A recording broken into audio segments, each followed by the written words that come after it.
Hello everyone, it's Jamal Thomas. Welcome to the Progressive Soapbox. Let me make sure I am up. I'm seeing myself moving and shaking in the corner. So I believe I am indeed broadcasting. And let me check my sound. I check this every video because it is my way of making sure that I don't do an entire video with the sound off. Alright, good. And playback is good. Hope everyone is doing okay on this Saturday morning. It is 12:18 on a Saturday. You guys know I do my videos pretty much anytime. I try to keep them between 5 and 6, but I have videos popping in all throughout the day and all throughout the evening. I try to do that because if on a day I don't necessarily feel great or feel well or don't necessarily have the drive to do it, I want to make sure that my other content is there, if that makes sense, and that I'm making up for it. And I'm keeping a steady stream of content coming out for the audience. So there's that. I don't have any announcements in the sense of some people coming up for next week. That being said, I'm probably going to have somebody coming up for next week. Once I find someone, I will let you guys know. That's the first part. Second part, thank everyone for the support on the channel. Whether you give the Patreon, Super Cash, share my videos, like my videos. Hell, again, even if you dislike the video, but you gave me a platform to give me a point of view, thank you very much. I appreciate it. Look, one of my goals in this was, I didn't necessarily look at this stuff as being unreachable, meaning all these different groups of people and everything else. I thought, what if you just give people relatively honesty?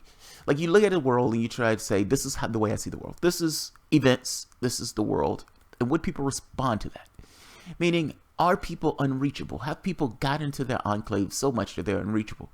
And I found that answer is no. You can reach those people. There are going to be things that they agree with you on. There are going to be things they disagree with you on. But I think it's more important than anything else, more than any political ideology, more than any political stance, is that people believe you're being earnest to them. Like, so when you say something, you're not saying it because you're bribed to say it. You're not saying it because you're just some kind of Democratic hack. You're not saying it in a way where you're going to be massively hypocritical in a way you're getting cross information. I see the world through a humanistic lens. Everything else is related to that. That's the way I see the world. Now, you can disagree with me, but what do you disagree with me on, a humanistic lens? If there's something that I'm saying that is conflicting with the world, that's one thing. But the lens itself is earnest, and the lens itself is being somewhat fair. I may fuck up. I may say things off, fair enough. But I would hope that people at the very least say, okay, he's coming from a decent place when he's saying this stuff. And he's not saying it because he's bribed or motivated to push. This is just how he feels about this stuff, and this is how he sees it. And hopefully give sufficient evidence and information in order to back up whatever point of view he's taking. It's not about Trump. It's not about Democrats. It's not about Republicans. Just be earnest. Just be fair. I think fairness is the point I'm getting at. This has nothing to do with the story I'm going to talk about today, but I'm just saying. When I say I thank my audience because my audience allows that to take place. That's all. It allows a space for that. So I have multiple stories that I want to do today, so I will be in and out for the next couple of hours. Of all my stories and of all the things that I do, issues of war matter more to me than anything else. You're talking about human beings being mangled and broken and cut and stabbed and bombed, and you're talking about ripping apart other human beings. Now, sitting in your room playing Xbox, or sitting in your room watching a movie, or eating Cheerios, or whatever, it's hard to get across the gravity of those things, the depravity of those things, how disgusting those things are, how antithetical to life those things are. You're sitting in a place and somebody explodes. Their skin ripped apart. Say you were the mom, say you were the brother, say you were the cousin, sister, whatever. And you walk upon the scene and you see your relative, the person that raised you, that born you, sitting there obliterated. And you know that there was a bomb from the United States, Britain, Saudi Arabia, or one of these other countries that have massive amounts of cash that for whatever reason is dicking into the affairs of your nation. How are you supposed to take that? How are you supposed to accept that particular reality?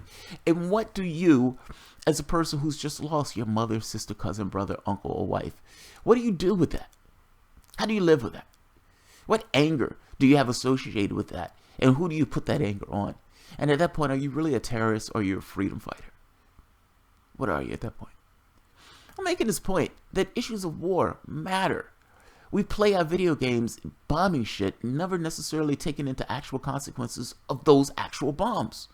We dropped 26,000 bombs in Obama's last year. Trump is quadrupling that. Like if you're talking about the number of civilians that have killed, estimates range up to like 4 times the number of civilians that Obama killed. And Obama was killing civilians in the thousands. I'm trying to get across to you. This is a real world reality in which people are being killed and mangled and destroyed from our tax dollars, from us being complicit in that action taking place. Democratic administrations and Republican administrations. Both. It's not one or the other. It's both. We're instigating ourselves into other countries' affairs. Now, my point in this is, this goes for a few places. If you're talking about Syria, where we're literally illegally in Syria supporting terrorists as they try to take over the Syrian regime or the Syrian government. Whether you want to talk about Iran or whether you want to talk about North Korea. We're acting as if we're policemen of the world. We're spending $1 trillion on this. What about high-speed rail? Can we get high-speed rail? I would love to have a hyperloop in my country going from Richmond or going from New York to California. That would be amazing. A maglev. What about a maglev? That would be fucking amazing. We have $1 trillion to spend blowing shit up. Are you telling me that $500 billion wouldn't be able to build a maglev going from point A to point B?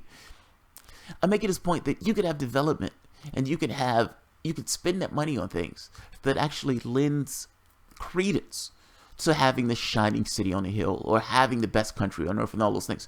You can build things with the money that you have, these ungodly sums of money that you spend blowing and destroying things.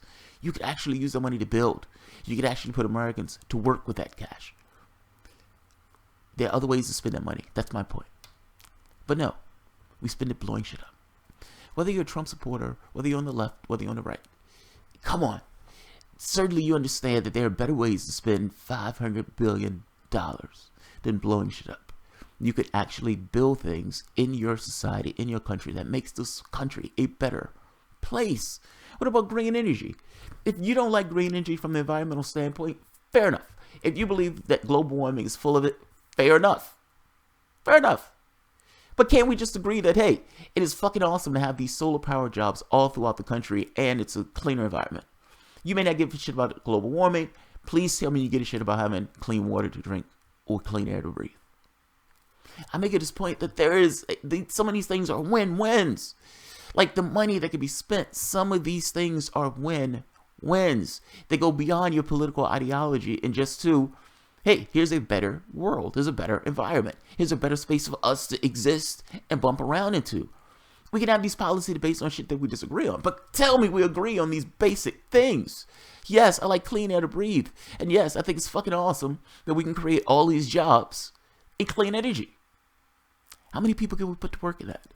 What amount of cash would they be making in that? We already have a clean energy boom that could be expanded upon if the government interjected itself into assisting in those things. I'm just saying, man, there are other things that we can spend this money on. And part of that is making us a better country. We don't even have health care.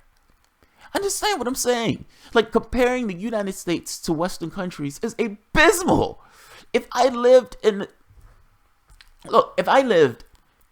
even Britain, let's say Germany, if I lived in one of the European countries, I wouldn't have any healthcare bills. Of all the medical stuff that took place, I would have no healthcare bills. Meaning, I would not have that dimension of my life that I have to deal with and have to worry about. I would have no college bills. That would be a dimension of my life I wouldn't have to worry about. In the same way that you were born into a country with roads, and a country that had businesses and buildings and police and all those things. All those things were luxuries to you. In the same way that you had a library, you had a school system that you could go to. All those things were luxuries. Those things did not hurt you as a human being. Those things were beneficial to you and moved the society forward. I'm making a point that healthcare is the same. Education is the same. Taking away those dimensions of life that you have to worry about and allowing you to focus on other fucking things. Well, this is not something that's pressing on your mind at all times. No, they built the country in a way that they're hitting you in the head from the day that you're born to the day that you die, trying to get money out of your pocket for each and every enterprise and making you believe that this is something that you need to pay for. It's something that should be provided. It makes your life better. Look, my point to this is we spend ungodly sums of cash on killing people as opposed to spending those ungodly sums of cash on making people's lives better or making the country materially better. That's my point. That's my basic point. Explain to me, do you honestly believe that if people had access to the things that they needed, that you would have this level of crime and depravity? You have third world conditions in some aspects of the United States. I don't care what side of the political spectrum are you on. Do you honestly believe that your country is better for having things in that way, for being arranged in that way? That is a peculiar way of arranging our society, especially from the standpoint of the things that matter are human beings. Money is not real. Money is not real. Human beings are. The material resources are. Your government has an overwhelming capacity to deal with those issues, and it never deals with those issues. Now, I understand the argument that Republicans make about Democrats, because Democrats don't really care about the poor. But let's be honest, in the same way that Republicans don't really care about the deficit. They make this shit up. It's their political stick. It's their political tool. It's their gimmick that they use to get in office and get into power. They don't care about those things. Republicans bitched and moaned at Obama about the deficit for God knows how long. And then, as soon as Donald Trump gets elected, as soon as they get reelected, they put $9 trillion. They voted $9 trillion on the deficit. Now explain to me, the Republican Party that cares so much about the deficit, $9 trillion? It comes across as a political gimmick because it's a political gimmick. It's a political gimmick. It's a stunt. Your party. There we are. All right, guys, I am back. It looks like it just dropped the connection and don't quite know what took place. But look, my main point, it seems like we're using massive amounts of cash that we bring it back in this country to do pretty depraved things. So war matters more to me. John Bolton. John fucking Bolton. When, again, if we're talking about matters of war, sorry, that thing, it completely disrupted my line of thought. Look, my main point is, we're spending all of that money to do those things. When, in this case, we could be building immaculate things, we're using that cash in order to do very depraved things around the world. Donald Trump, for all the things that all of his vagaries, all of his horribleness, the one benefit that a lot of people thought they were getting, including some Trump supporters, and including some people who were wayward Democrats who did not like Hillary Clinton and wanted to send a message to the Democrats, one thing that they hung their hat on was, he sounds like he's being more conciliatory. He's saying that he wants to make America first, that the things that take place, he wants to focus on business. He's a business guy, so he's going to focus on business and getting America up and running again. He's not interested in all those foreign wars. That's what they said. That's what they hung their hat on. Now, part of that was he wants to be conciliatory towards Russia. The thing is, those people didn't necessarily listen to what he was saying about Iran. They didn't listen to what he was saying about Iran.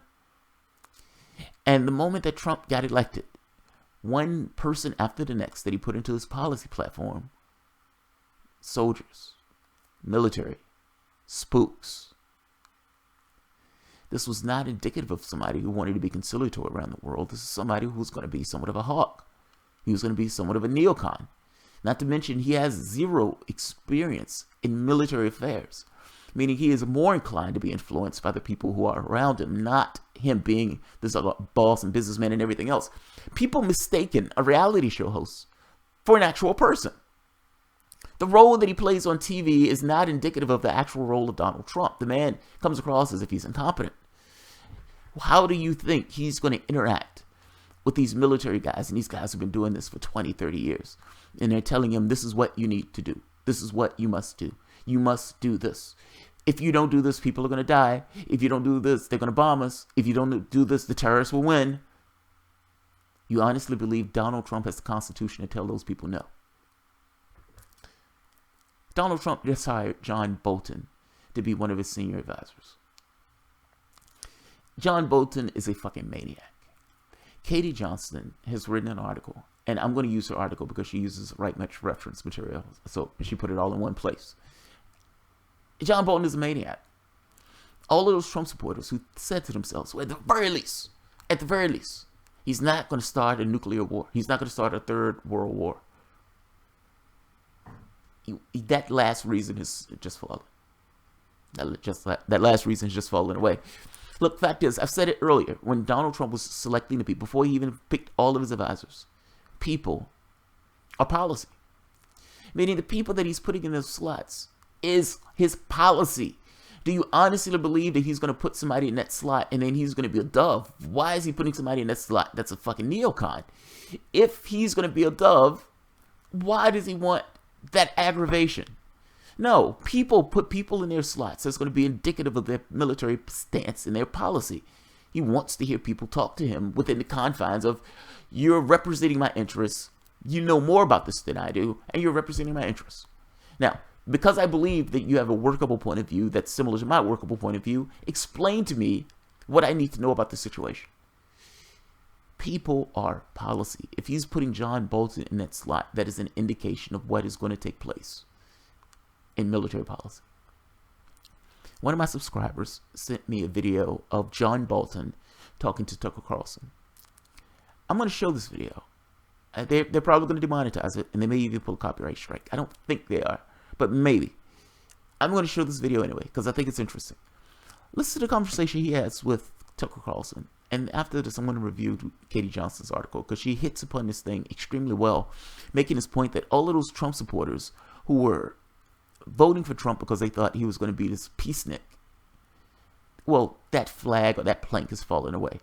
And if you're really anti-war, and you're really not just a hack, then you need to call him on this shit and be against this particular pick. Let's take a look at Tucker Carlson and Jim Dower. Thank you for showing me this. Thank you for sending this. Jim Dower is a right-winger. And yet, some of the stuff I say, apparently, he likes. And this is kind of my point. There will be some righties who are anti-war. Like, look, being a right-winger doesn't necessarily automatically means that you're invading other countries. It's a difference between the individual party members versus the person themselves. Yes, people can be led by party because they find this stuff as this kind of cultural phenomena sorts. But if you got those people and pull them away from the party and just ask them questions, look, do you think we should really be invading these other countries? Would you rather the money that we make in this country be spent towards making bombs and spending $500, $800, $1 trillion in military spending? Or would you rather that money be spent internal into the country itself? Would you rather make the country a better place? Would you rather have clean air to breathe? Now, we can argue on certain things in regards to policy, but are those objectives that you want to accomplish and are those things that you support?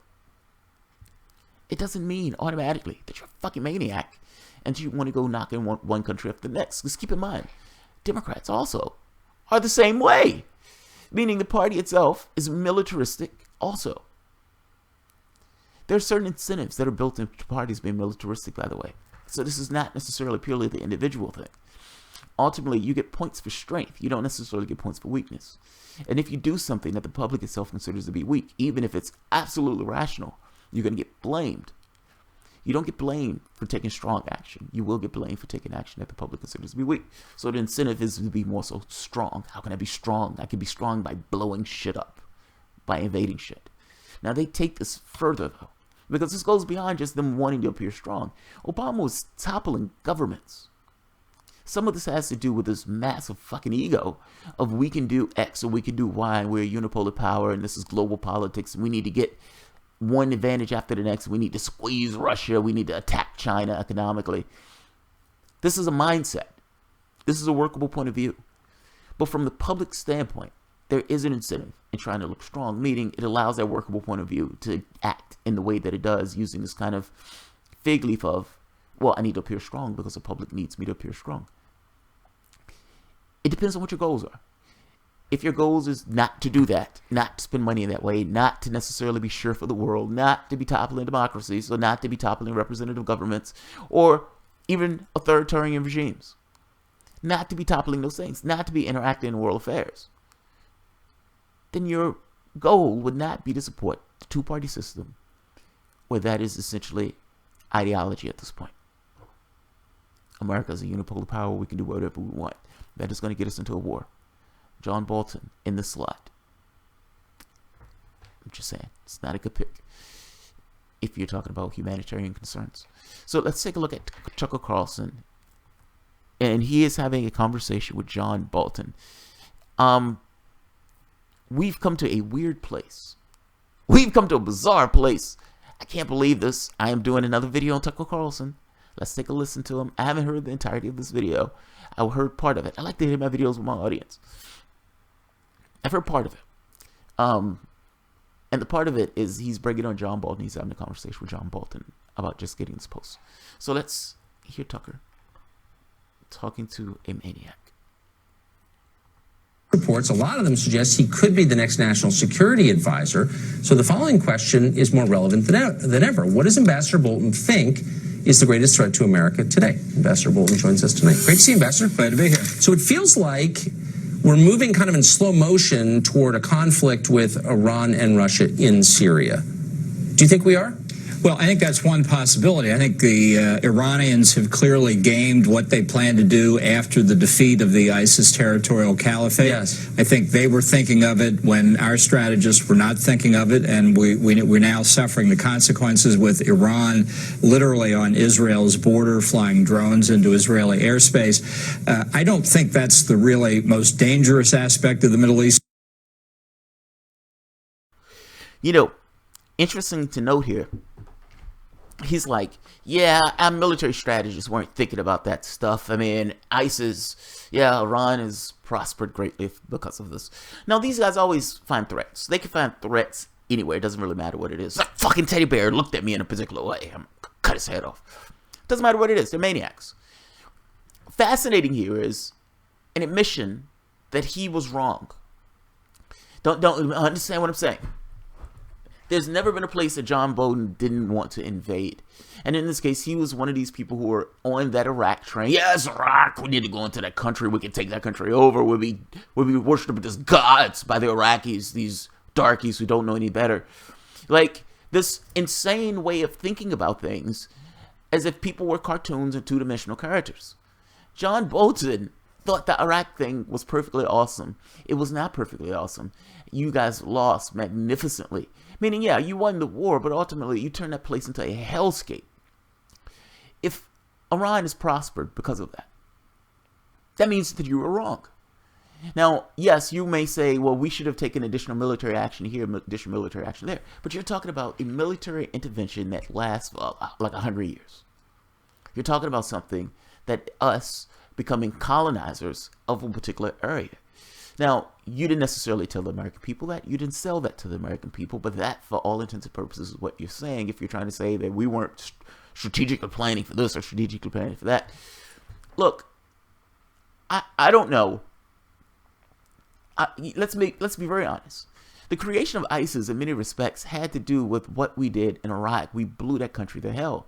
And it's easy to see how there's a connection between ISIS formation and this kind of vacuum that was left behind after the Saddam Hussein was taken out by the United States.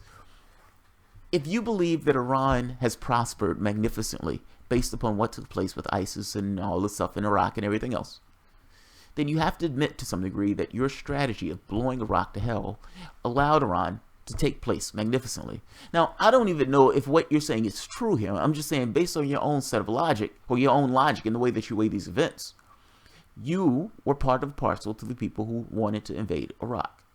You led to the invasion of Iraq. Now, in you being a part of that particular administration while they were blowing that country to hell, then you have to own to some degree ISIS. And if you have to own to some degree ISIS, and you're saying that that allowed Iran to take a place in that space, and that clearly is not something that you like, then you have to admit that your strategy is wrong. That means you were wrong. Based on your own set of rules, your own logic of the stuff, you were wrong. You were magnificently wrong. Every fucking invasion, you were wrong. And one choice after the next. He fails upward, and yet he's still there. And I made the point to somebody else. The point of choosing John Bolton is going to be wrong on every fucking thing John Bolton says. But the point is not whether John Bolton is right or wrong. The point is that John Bolton will say it. I mean, John Bolton will be the guy who's saying, yes, we should invade that country and we will be worshipped as gods. It doesn't matter that he's wrong. It only matters that that's going to be his response. Let's keep going. That's what I'm saying. If you are on this train for Donald Trump being anti-war, that has just walked out the door. John Bolton has just essentially said goodnight to that particular idea. Let's let him finish. So I still think it's Iran's support for terrorism and its continued effort to get deliverable nuclear weapons. Right. So obviously Iran was greatly empowered by the fall of Saddam. I think in retrospect we can concede that.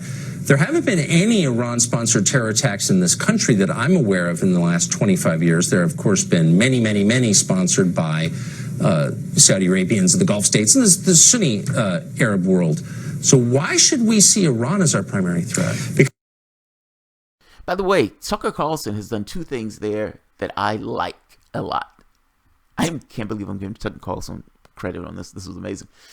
He says, yes, I think we can agree that the fall of Saddam has allowed Iran to take a better place. Making the point that, look, what you did in Iraq, you destroyed a country. They didn't have weapons of mass destruction. You went into a country for false pretenses and did those horrible things, spending trillions of dollars to do it. So Tucker Carlson is putting a thumb into that, saying, yes, that was wrong, and that allowed Iran to take a better position, meaning you were wrong. Now, on the second point, I like this idea that he's saying, look, Iran hasn't attacked us. Whatever you want to think of Iran, Iran hasn't attacked us. Our allies, quote-unquote allies, Saudi Arabia, has been spreading terrorism. And, yeah, they also were implicated in the 9/11 attacks. Why are we focusing on Iran? I like that. Let's keep going. Because Iran, for many decades, has been the world's central banker of international terrorism, funding Shia, Sunni terrorists on an equal opportunity basis, providing arms to them as they do to Hamas in the Gaza Strip. By the way, Bolton has no capacity of looking at anything beyond the American perspective on this. Like, it's amazing to me that they don't see it. I don't know if he sees it.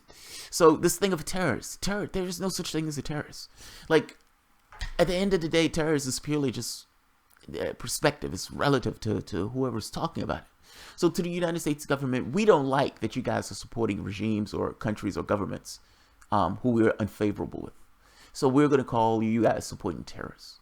Now, the United States doesn't consider it an act of terrorism to fly drones, flying killer robots into places and blow shit up. He doesn't consider that at all. We can go into one country after the next, 5, 7 different countries, flying killer robots, flying bombing missions, renditioning people, literally grabbing people, or in other cases, hit squads, or outright supporting terrorism or terrorists to do those things in those countries.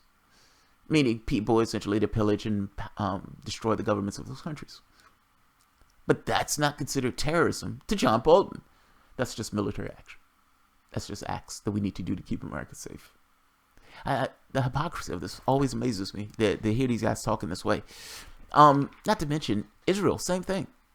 Same thing. Let's keep going. So it's their support for terrorism generally that should concern us, not necessarily specific attacks in the United States. But in order to commit American troops and the billions it takes to prosecute any kind of conflict, wouldn't you want to go after the people who are attacking us here first? Yeah. Well, nobody's talking about committing massive amounts of troops. What we have to worry about, I think, most importantly, is the threat of North Korea's nuclear weapons program, which is more advanced than Iran's. But it all ties together in the Middle East. You may have seen reports recently of a UN inspector's study of North Korea selling chemical weapons, precursor chemicals, and equipment to manufacture chemical weapons to Syria, right, likely financed by Iran. So there's a palpable threat of weapons of mass destruction, something President Trump acted against earlier in his term. There is a palpable threat of weapons of mass destruction. Oh, we're back! We're back! We're back! Weapons of mass destruction. We are back, folks. We're there. We're there. So he's just created the weapons of mass destruction thing again. He's doing it again. It's like a Britney Spears song. I can't believe this. This is amazing.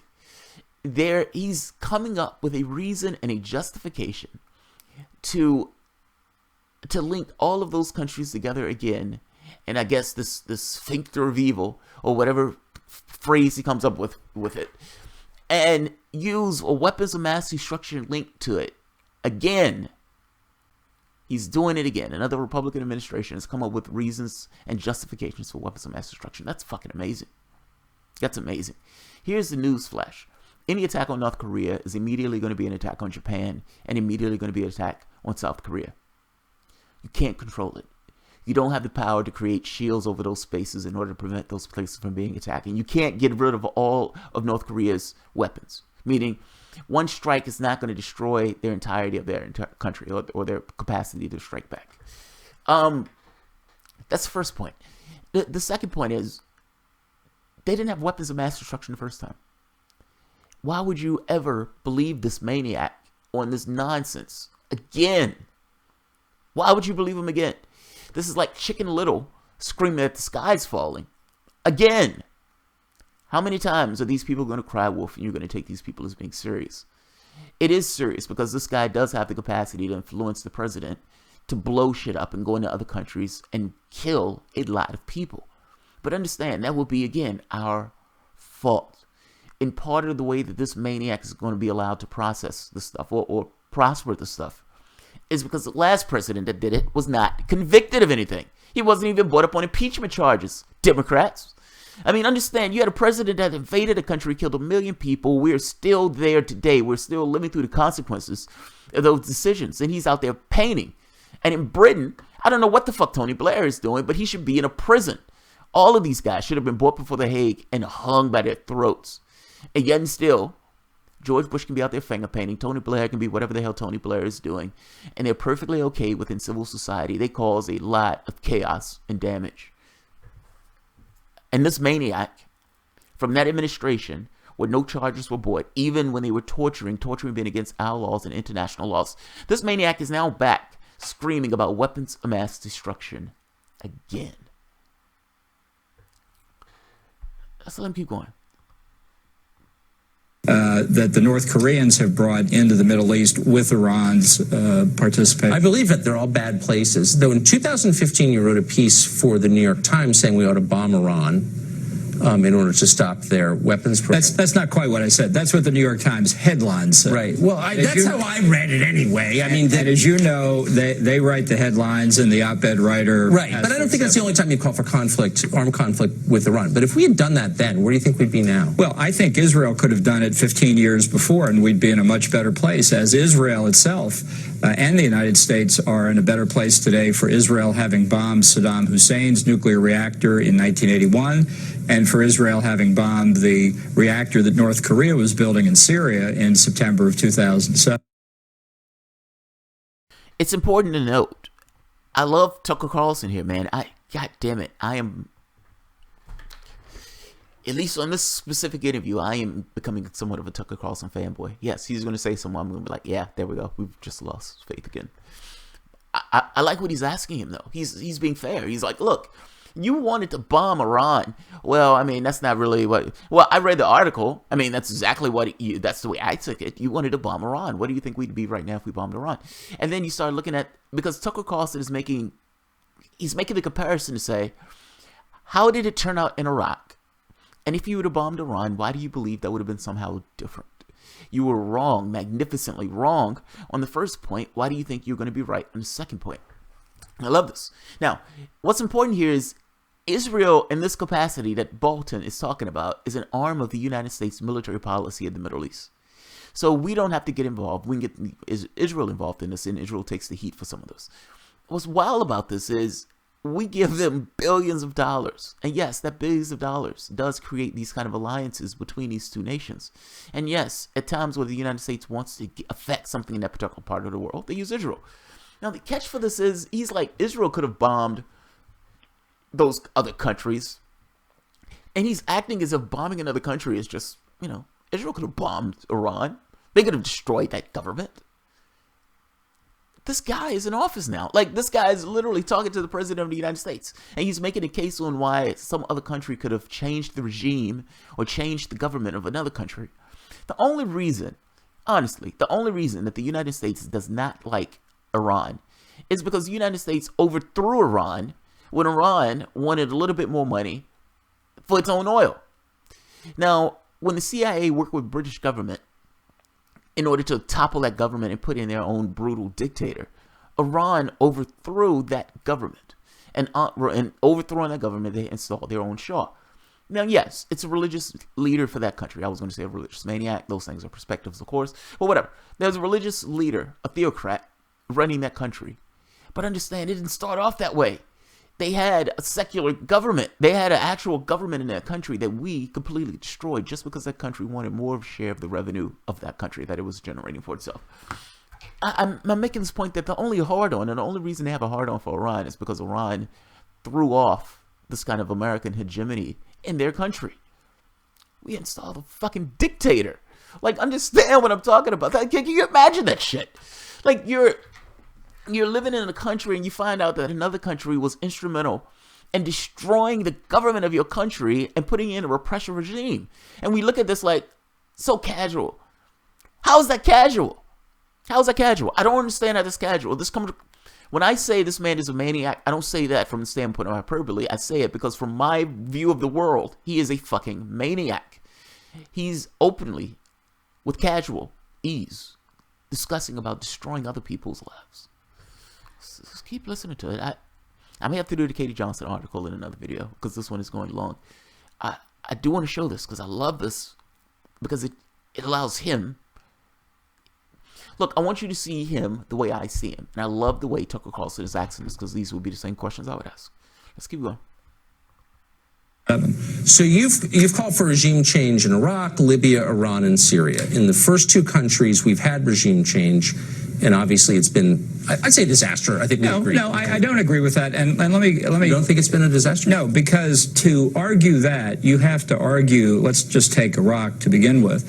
You have to argue that everything that followed from the fall of Saddam Hussein followed inevitably, solely, and unalterably from the decision to overthrow him. And that's simply not I would never argue that. I'm merely arguing the macro picture, since you just said that Iran is the single greatest threat to us and to that region. I think you'll concede that Saddam was the greatest counterbalance to Iran, and they were empowered by his fall. So I think it's fair to say if you think Iran is the real threat that way, it's kind of hard to defend that decision, right?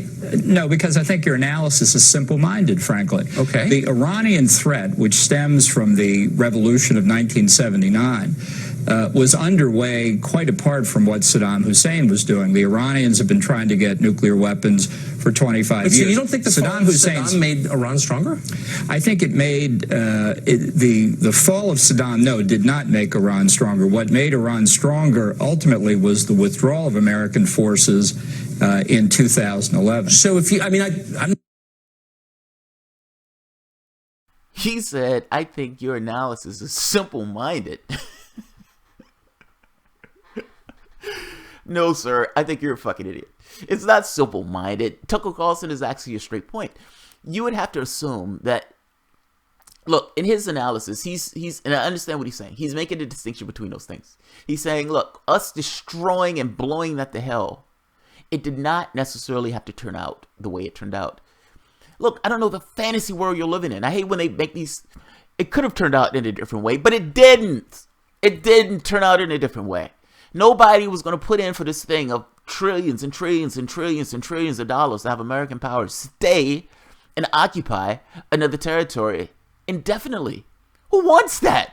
Like, you're a fucking maniac. This is what I mean by this. He's talking about America just staying in these countries, just being an occupying force in these countries.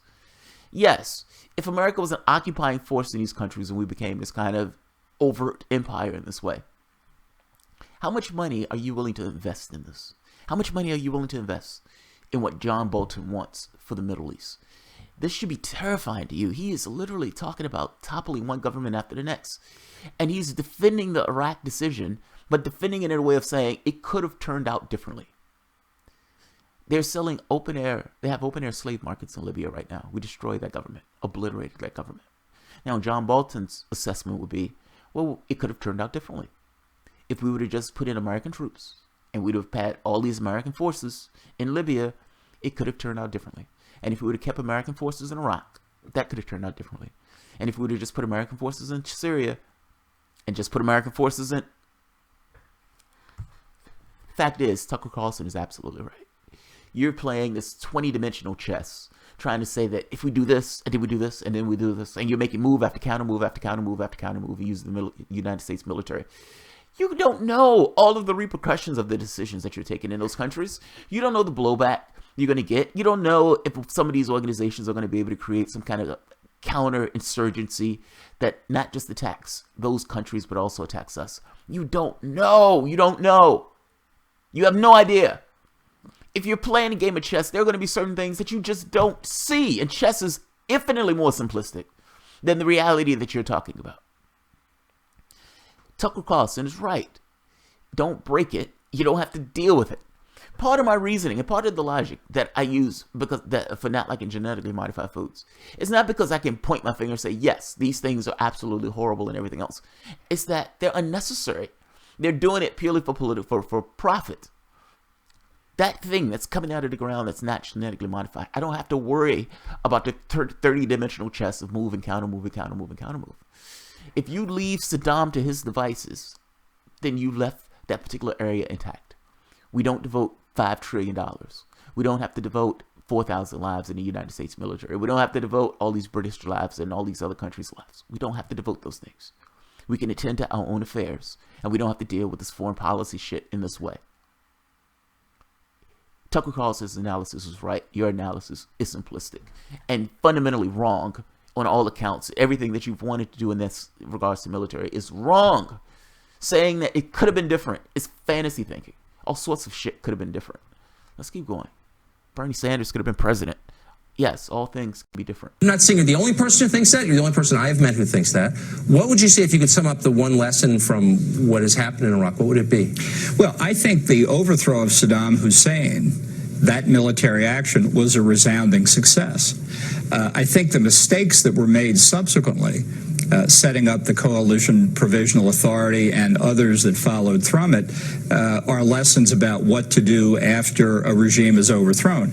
But I'd also point out, because of President Bush's surge policy, when his administration ended, stability had returned to Iraq. It was not a place you'd go for vacation. Right.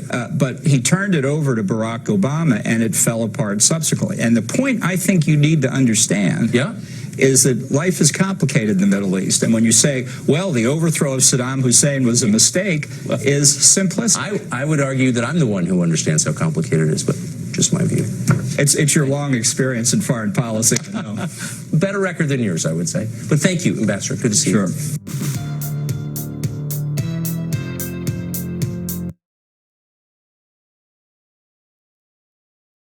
Tucker, I love that. Tucker Carlson. Yeah, it's a better record than yours, buddy. I love that. I love that. That's hilarious. Yeah.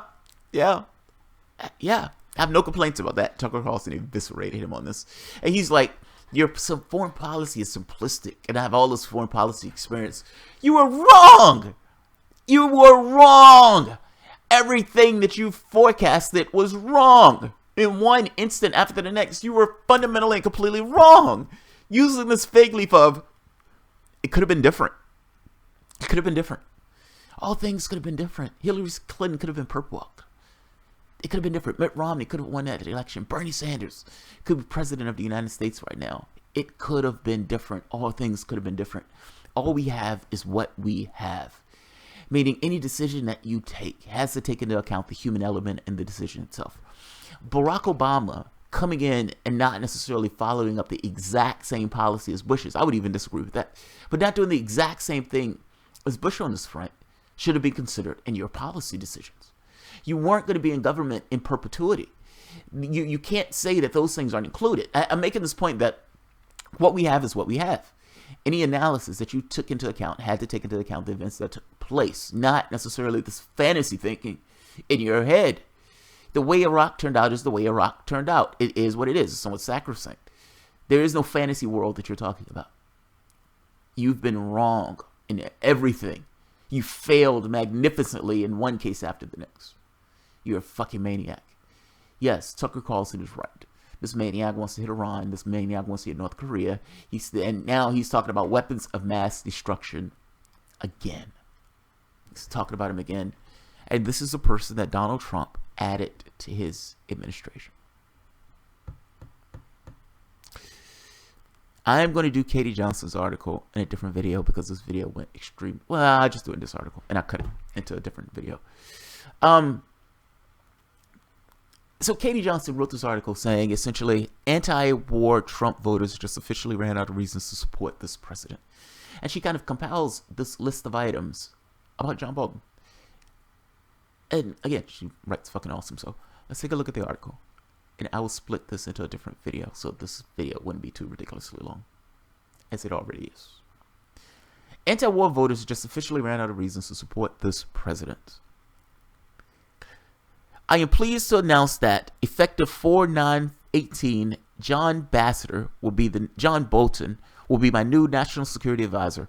I am very thankful for the service of General McMaster, who has done an outstanding job and will always remain my friend. There will be an official contact handover on 4/9. The mustached man himself.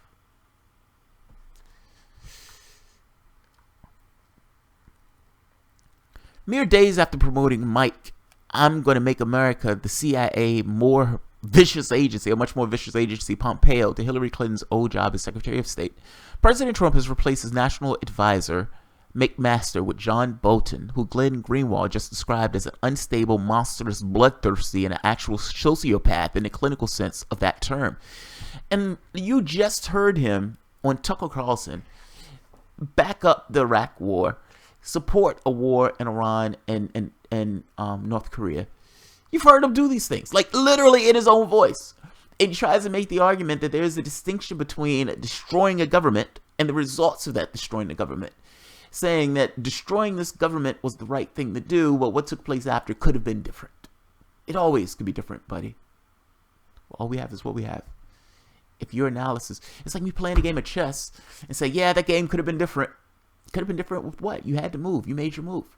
Anything that happened, you should have taken into account. You didn't take the stuff into account. You weren't going to have Bush in that office for 40 years doing the exact same policy. You were going to get a different president. I'm not going to continue to go over it. I'm just saying. She's right. Bloodthirsty, clinical sociopath is yeah. Greenwald is not hyperbolic. There is no more bloodthirsty a war hawk in Washington than John Bolton. Just last month, he authored an article for the Wall Street Journal arguing in favor of a preemptive strike on North Korea, in which he cited a quote from Pompeo as part of his argument. Bolton calls for regime change in every rival of the U.S. empire on a regular basis. He knowingly advanced lies to help manipulate or to help manufacture support for the Iraq invasion.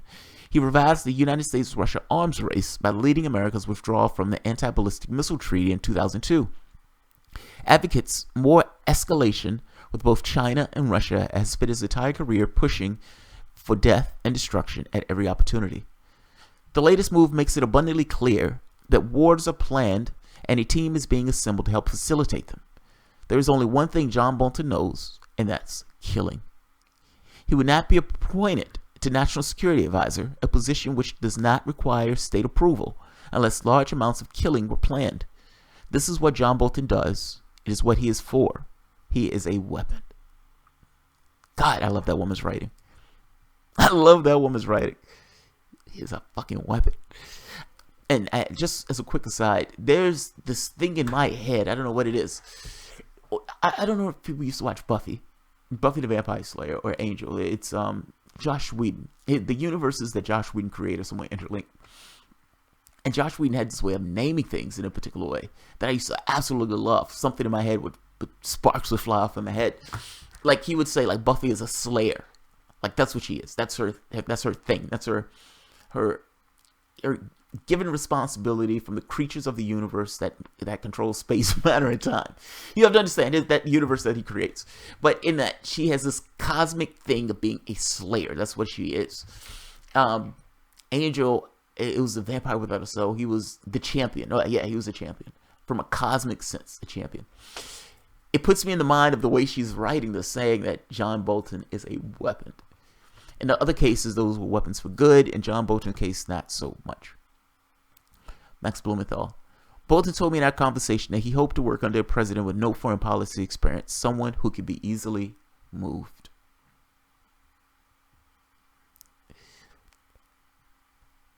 So I think it's fair to say that anyone who voted for Trump who considers themselves an anti-war or anti-interventionalist has officially run out of valid reasons to support this president. His cabinet is filling with more and more neoconservative war hawks for a reason, and war is the one and only thing that John Bolton is known for. He is the keystone in a bloodthirsty or blood-soaked archway. So far, the best argument being advanced by the Make America Great crowd is defense of this decision is that Trump doesn't have to listen to Bolton's advice. But why would Trump hire someone with a permanent, throbbing erection for mass slaughter and then ignore everything that comes from this furry little mouth? You don't appoint a warmongering psychopath to a position previously held by two generals because you don't want to hear his opinions about the latest season of The Voice. Oh, sorry, I read that poorly. You don't appoint a warmongering psychopath to a position previously held by two generals because you want to hear his opinions about the latest season of The Voice. The other justifications being advanced all fall in line with an article I wrote a while back titled 3 Stupid Annoying Things People Often Say While Defending Trump. Those 3 things being Hillary would have been worse, Trump is playing 57-dimensional chess, and Trump is fighting the deep state. Babbling about Hillary Clinton is never a legitimate defense of actual things this president is currently doing in real life. The 3D argument has already been done to death by Obama supporters, and Trump is not fighting the deep state, he's serving it. McMaster's was already scary. Bolton is vastly more terrifying. And now we will find out if Trump supporters really stand for what they claim to. There you go. That's the question. That is the operative question. You're talking to an Obama supporter. That Obama supporter says, yeah, man, I think we need to do something better about the environment because I believe in climate change. But it's like, but you understand Obama was god of oil. He was put all these pipelines. I mean, fuck, man. I mean, not to mention we're talking about a green energy new deal, and this guy is still doing pipelines and fracking and all this other stuff. And the other candidate is also supporting fracking around the world. Do you understand that those things are methane leaks? Why is Hillary Clinton and Obama not on board for this? Now, the question becomes, do you believe it or don't you believe it? Are you going to support that person or are you going to hit that person when that person doesn't live up to that particular expectation? Now, what if you do this and you do a list of these things and you say you believe in X, but the candidate that you're supporting doesn't believe in those things? Why are you supporting that particular candidate? And why are you supporting that particular party if it's not supporting your belief system? She's asking them and putting this to the question of, if you say you're supporting him because of this, and he is now not doing that, does he still get your support? And should he still get your support? I like it. Let's keep going.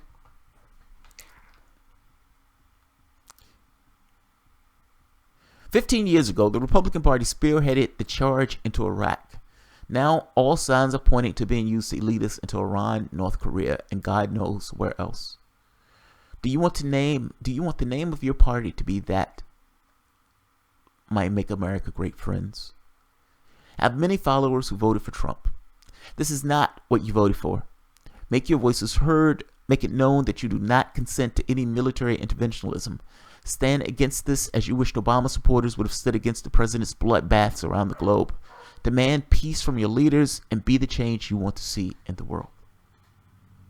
Thank you. Good job, Caitlyn. Good job. Yeah, so that's my spiel. That's what I'm going with. John Bolton in his position is terrifying. He really is. Let's see. Who's here? Wow, we have a big crowd. Guys, I will take call-ins for this one. So if you're a patron and you want to call in, feel free. The phone lines are open. Yeah, guys, Bolton is terrifying. Bolton is terrifying. Like, there were a few things that have taken place, and Bolton was the first thing, I think, where I was like, oh my God. Oh my God. Let's see. Bob Ramirez. Okay, and then just keep going back to your abusive political spouses then. Oh, Bob. Now, Bob, you voted for Donald Trump because you wanted to throw a brick at Clinton. Are you happy with that vote now? Now, the reason I say this is I didn't support. I voted for Stein. I voted for Stein because I thought that was a person who represented my interests. Now, Bob, your argument has been, well, you need to throw a brick in the Democrats. That voting for Donald Trump was your way of getting back and spiting the Democrats. I'm going to spite them by voting for Donald Trump because I want to make them lose. I want to make them hurt in this way. I thought Donald Trump was a maniac, and I thought Donald Trump was unstable. And because of that, I didn't necessarily want to co-sign and give my support to a maniac or somebody who I thought was unstable. Choosing Bolton is kind of what I mean by this. Bolton is a fucking maniac. And more likely than not, the only reason Bolton will be put in that slot is that he is planning some kind of conflict. Why would you put Bolton in that slot if you're not planning conflict? This is precisely why I wouldn't have voted for Donald Trump, or didn't vote for Donald Trump. Brian, what's going on, man? Hey, what's up, Jamal? Not too much. So John Bolton will be whispering in the ear of the President of the United States. Yeah, that's just terrifying. I mean, the guy hasn't gotten it damn right ever. I don't think he'd be the kind of person that if he told us that the sky was blue, I'd have to go outside and take a look. I'd have to check. Right, I'd have to check. And even in that, he's defending it to Tucker Carlson. Like, he's literally making this position of he's defending his failures to Tucker Carlson on this. It's amazing. Yeah, it's amazing. It's just bizarro world at this point.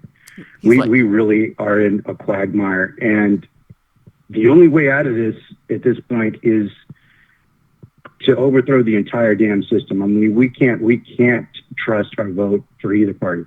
You know, I asked my wife, I think this was a while back, because I was curious about the level of what would it take to get people out of complacency.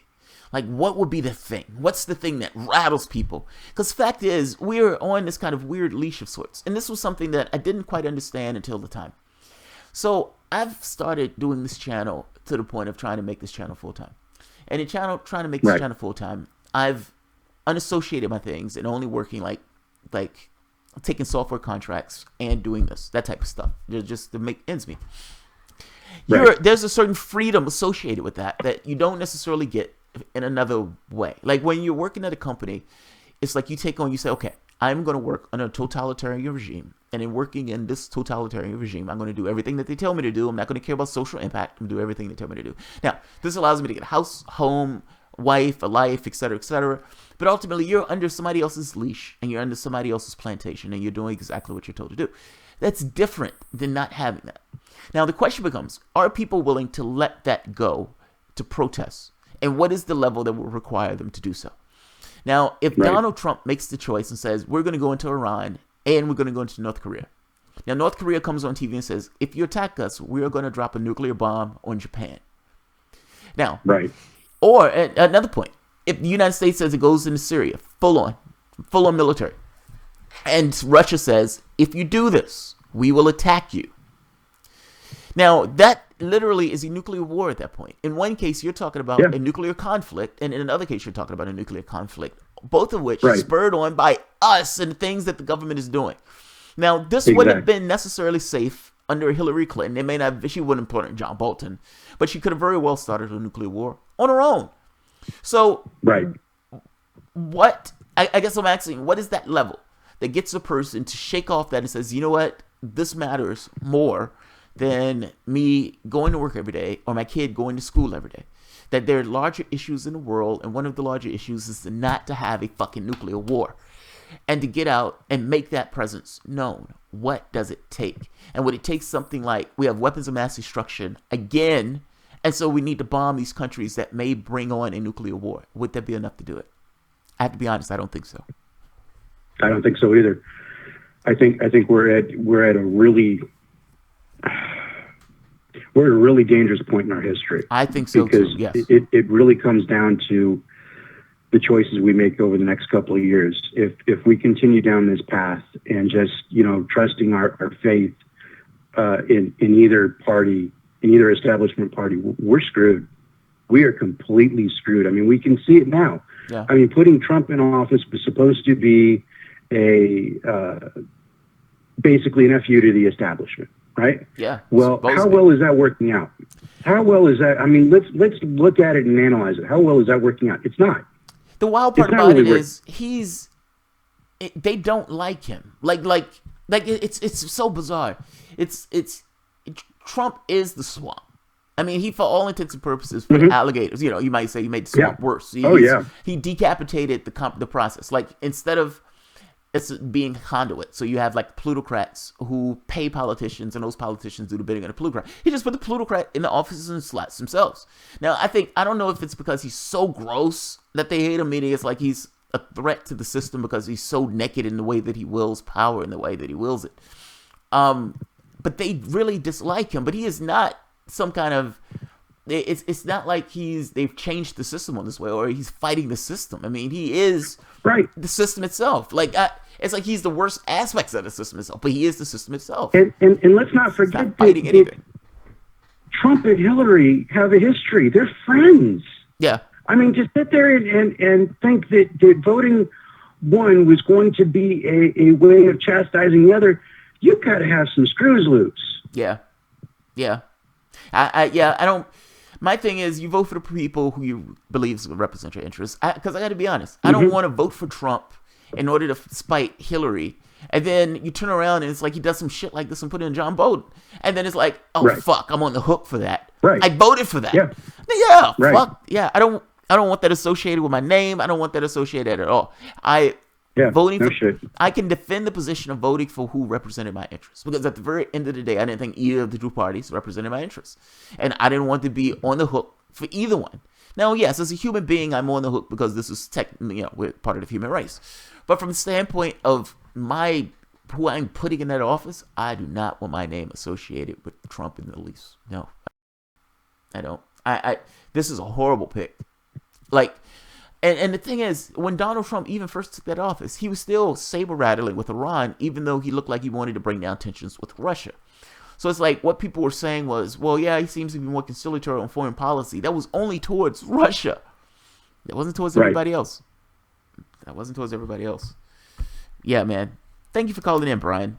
I appreciate it, man. Yeah, no problem, Joel. All right, you have a good day, man. You too. All right. Bye. Yeah. So, John Bolton's Maniac, terrifying. That's pretty much what that is. So, all right, guys, I'm going to end it here. This one went extremely long. Yeah, we're over an hour. This one went extremely long. I'm probably going to split this into two just because I don't want Katie shafted at the very end of the video, and I named the video after her because I thought it was going to be that video. I didn't think all the other stuff was going to take that long.